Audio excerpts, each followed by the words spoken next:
Hello, everybody. This is Dana with the Freedom Please channel, and today is another vlog entry. I have not done a vlog entry in a really long time, and even though I've done different updates, but this one I've been kind of sitting on for a little while and wanted to share it, and I don't think I just was ready to share it.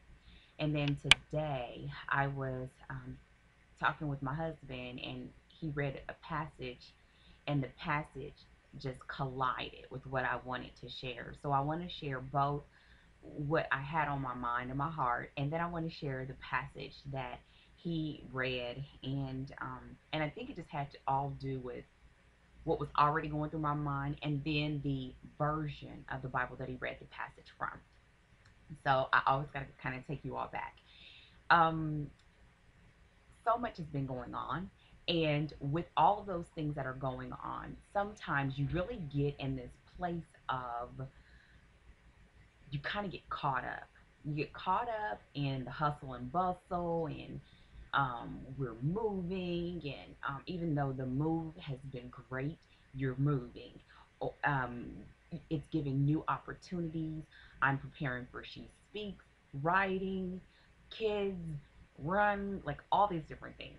And so for myself, I had one of these, what I thought was an original aha moment. And if you've ever heard of aha moments, I mean, Oprah talked about them a lot. Even though I don't know if I ever heard her say it, it's just people always attribute it to her because now people say that all the time. But I think we've always had those aha moments or the moments of realization where you just either have to do something or you come to this reality, you gain an understanding about a particular thing. The particular thing that I'm mentioning is just in life, of how sometimes you're going along, and when everything starts, you have this goal in mind, you have this end point, this destination. And I'm not talking about, death, but more so about, I can use writing as an example. Your end goal is to finish the book, right? So then everything should, in a wonderful world, lead up to that end goal. But what happens when you are moving towards that end goal and some sort of, whether it's a mini goal or hiccup, sidetracks you, or it almost seems as though that little goal or that what should have been a milestone becomes the goal until you realize, wait a minute, this is not what I wanted. So let me use a personal example, and forgive me if I'm rambling, like it's all kind of coming down. Um, for me, one of the things that I enjoy doing is I enjoy running. I enjoy running for so many different reasons. Health, it's one of those things that I feel like I do when I do it. It's something that is truly for me. Uh, it's something that it clears my head, it clears the space, the fresh air. I just come back, even though I'm sweaty, smelly, tired, I come back me. Even with those things in mind, sometimes it may be that as I'm training to run, I get my sights on whether it's a race or, I want to run in this amount of time and all of this other stuff. And all of that is good. It's not bad. But that is not the goal for me. So then let's say that I can't go out and run 50 million miles or whatever. I would still be reaching the goal in just going out. However, I may feel like a failure if training is not going as anticipated, if I mistake my goal for being in that race or being that fast or running like someone else. My goal is really to allow that to really be a space for me. So in saying this, the heart of this message is keep the goal. Don't let your eye, don't move your eyes too far off of it. And I believe what has to happen is that in some things we really got to have a tunnel vision. And I'm going to try to describe how I see it in my head. Do you know how, like, when people do focal, you focus on a point? I'm believing people do it when they do Lamaze and all of that. I didn't have that experience with my children. But what I can see is that there has to be a focal point, and you have to see it, and you have to continue to move towards that focal point. Along the way, you're going to have distractions. Right now, I'm talking to you, and as I'm talking to you, you can see me. Your vision is focused on me. But if you allow yourself to get sidetracked, you'll see the boxes. You'll see the thermostat behind me. You'll see the door behind, whatever. You may see my kids walk behind me. That's not the focal point. How does that reflect in our lives? Our focal point may be, I used writing as an example, I've used health. Your focal point may be uh, starting a business. So that means that everything along that path should be leading you towards that focal point. But then around you, distractions may be little side opportunities. And the opportunity may be good, but will it get you to that focal point? All of those little decisions along the way should be made with that focal point in mind. So that means that we have to have tunnel vision. We have to be so focused on that sometimes all of those things in our peripheral vision, we see that they exist, we know that they exist, but we don't allow them to derail us. Does that make sense? With that, I can also say that you have to get a mentality of so what. If you're in that focal point and you're moving along, everybody is not going to get it. And I believe we've talked about that before. Everybody is not going to understand. As in with my running, people don't understand. Why would you want to run a marathon? Some days I don't know why, but I do. And so, with that said, they may not get it. People may not understand why you want to write a book, why you want to be a stay-at-home mom, why you want to be a stay-at-home dad, why you want to blog, why would you care to share your life on YouTube.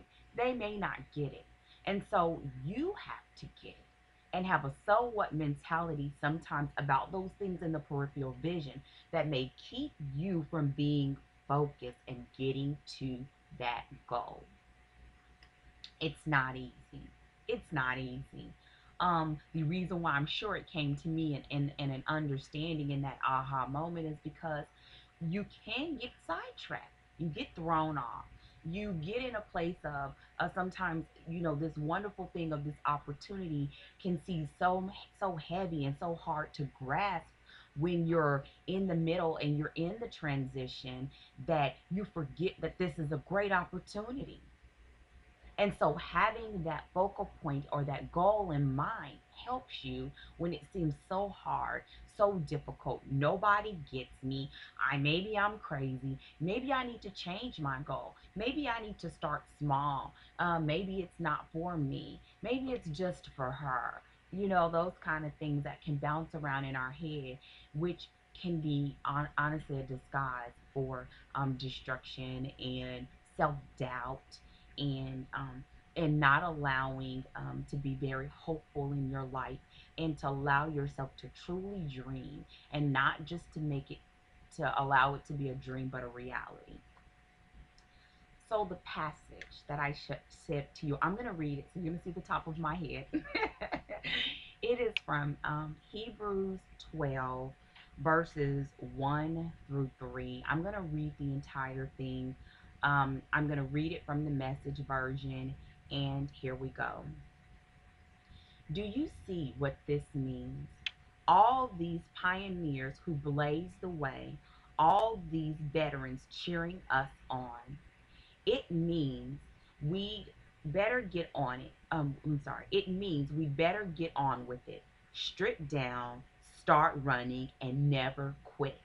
No extra spiritual fat, no parasitic sins. Keep your eyes on Jesus, who both began and finished this race we're in.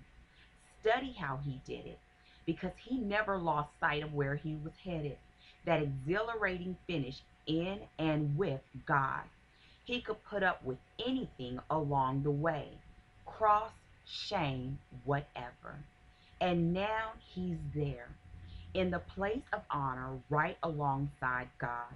When you find yourselves flagging in your faith, go over that story again, item by item, that long litany of hostility he plowed through. That will shoot adrenaline into your souls. And hear it saying, Jesus knew why he was here. And you hear so much talk about passion and purpose, and some people don't want to hear passion, and some people want to hear purpose. Whichever one it is, you have to know what that is. Why? Because that's the focus, that's the point. And that's how we can get in this place of being surrounded by people but feeling alone, or you can be in this life of feeling like you're going in circles but you're not getting anywhere because you don't have the focus in sight. So you will end up anywhere because you had no destination. None. Or you pick up someone else's destination because it looks like it's pretty cool, or and you get there and it's not what you expected. It doesn't feel as good as it feels to that person, or at least that they make you believe that it feels. And it could be wonderful for her or him, but not for you. So in the end, this blog is for me. It's for you as always. But I want us all to consider. I am always reminding myself of it, journaling it, writing it down, putting it in my phone, popping up at random times, so that I do not miss the mark because I don't know what the mark is. I'm prayerful of it. I'm sharing it with others, and not with everybody, because again, everybody won't get it. But the people in my life that love me, that support me, I share it with them, knowing so that they too may not understand it. But it's not for them to understand. That's not why I share it. I share it to hold myself accountable, to keep me moving forward, so that even when, how it said here, that you may endure so many different things, you are willing to endure those things to get to that point. Have a fantastic day. I hope that this is a benefit to you. I look forward to interacting with you all in the comment box. And I'd like to know, what are your passions? What is your purpose? What is that focal point for you? And what are you willing to do to make that happen in your life? Take care and have a fantastic day. Goodbye.